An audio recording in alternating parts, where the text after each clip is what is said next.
So if there's one thing that I'm known for in my sphere of about 450 subscribers, it's that I'm an avid fan of Megaman, so it should come as no surprise to anyone that I picked up the Megaman Legacy Collection port for my only current generation console, the Nintendo Switch. And just as a quick disclaimer here, I'm not going to be reviewing each individual game in this one video. That'll come later down the line. Instead, I'm going to be looking at the quality and the representation of the collection itself. So without further ado, let's just fucking go.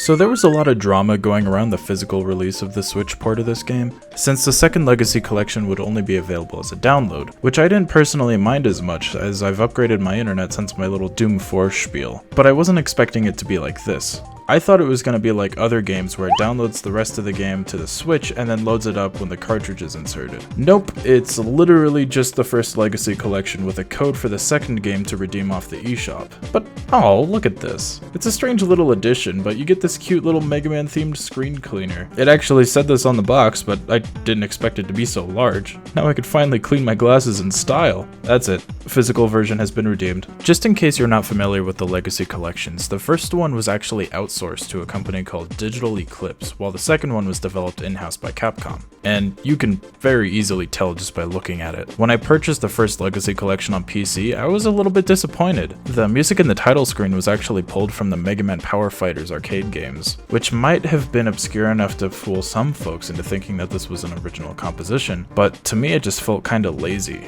In the second Legacy Collection they use Mega Man 8 music, but that feels much more like a tribute. This just kinda feels like a slap in the face, especially considering that the Power Fighters aren't even included in this collection. +1 for the GameCube collection. But other than that, it's still your standard collection. What matters most is the games that are included, and less the presentation itself, though the presentation does help a bunch. And as for the game, well, it's a step up from the PC version. Included with this version is the option for Turbo CPU, which I assume is to reduce slowdown whenever the game's getting over encumbered, since I haven't run into a single case of slowdown yet with this toggled on. Especially in Mega Man 1, the game where slowdown seems to be the most prominent. This is one of my biggest critiques when the Legacy Collection first came out, so I'm glad that Digital Eclipse, or Capcom if they took over the project, listened to the fanbase, which they seem to be getting increasingly better at doing. Yes!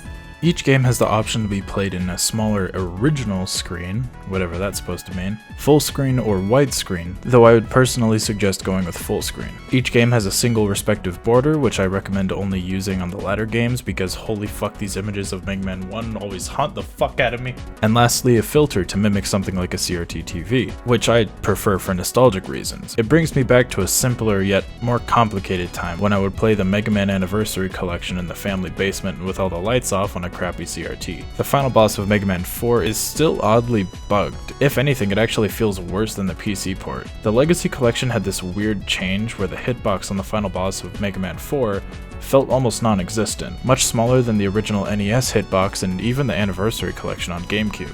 Though, returning from the Anniversary Collection is the rapid fire button, which was strangely absent in the first release, or I just missed it, though the slide button is still gone, which I guess is alright. I just miss it. Nostalgia bias. Though my favorite addition to this collection has to be the use of the rewind button. Unique to the Switch port in the first Legacy Collection is the ability to rewind time, kind of like an emulator. Though you can argue that you could just play these games on an emulator and have the same effect, this is the first time I've ever used a tool like this in a game. Well, you can argue that the first Legacy Collection was just an overglorified emulator. And if you've played Mega Man 2 as many times as I have, and dread the Doc Robot stages in Mega Man 3, this edition is a godsend. I was really disappointed with the Amiibo editions, but after giving it some thought, I really have no idea what else they could have added. The Amiibo adds some extra challenges that, to my knowledge, aren't available in the other ports of the game, maybe the 3DS version. They're alright, just not really worth going out of your way to buy an Amiibo for. And I'd imagine the gold Amiibo included with the 3DS port of the Legacy Collection wouldn't do much else. Though that does segue nicely into my next point, and that being the accessibility of this port. Many more people out there own a 3DS over a Switch, so saying that this is the ideal way to play Mega Man 1 through 6, whether you're at home or on the go, isn't completely accurate. Sure, I myself don't own the Legacy Collection on 3DS because I'm not much of a portable gamer, but if I was, this would be where the second Legacy Collection comes in. Sure, Mega Man 7 was released on the 3DS shop, and Mega Man 8 was put on the PS Vita store, but never both on the same portable console, along with Mega Man 9 and 10 as a bonus, including the DLC such as Proto Man being playable on Mega Man 9, and Bass being playable in Mega Man 10, very similarly to how he plays in Mega Man and Bass. As I said before, the second Legacy Collection was done in-house, and since Legacy Collection 2 leaked concept art from Mega Man 11, it's safe to assume that both were in development at the same time. I feel like this would explain the sudden boost in quality since the first Legacy Collection. The presentation borrows a lot from Mega Man 8, it has fun transitions between games, and does away with save states.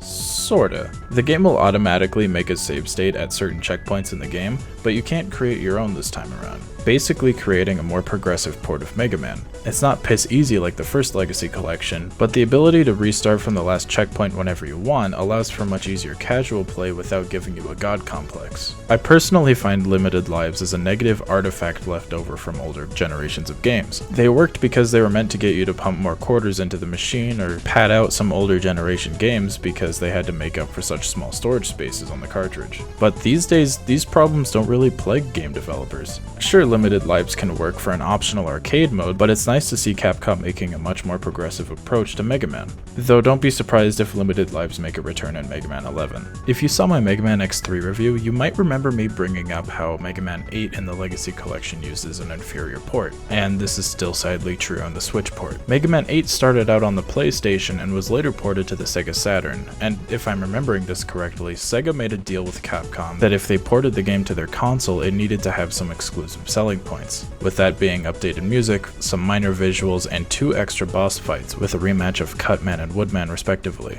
The upcoming X Collection is doing something similar, using the Super Nintendo port of X3 instead of the PlayStation 1 port, though the changes in that version are a lot less jarring, and at the very least will hopefully be included in the X Collection's gallery. Legacy Collection 2 also has this strange problem of opening straight up to the title screen of their respective game instead of opening up with the intro.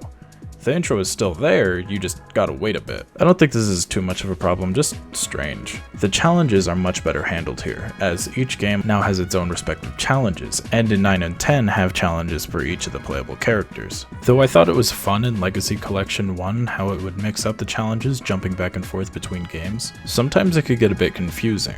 Also, I know that the Mega Man 8 port in the 2004 collection had some strange problems, like painful sound overlapping and a bit of button delay, both problems that have been solved in this port. But is Duo's voice higher pitched in this port? I swore that his voice was deeper. You have been working so hard for justice. Actually, all of the lines sound oddly unfamiliar to me.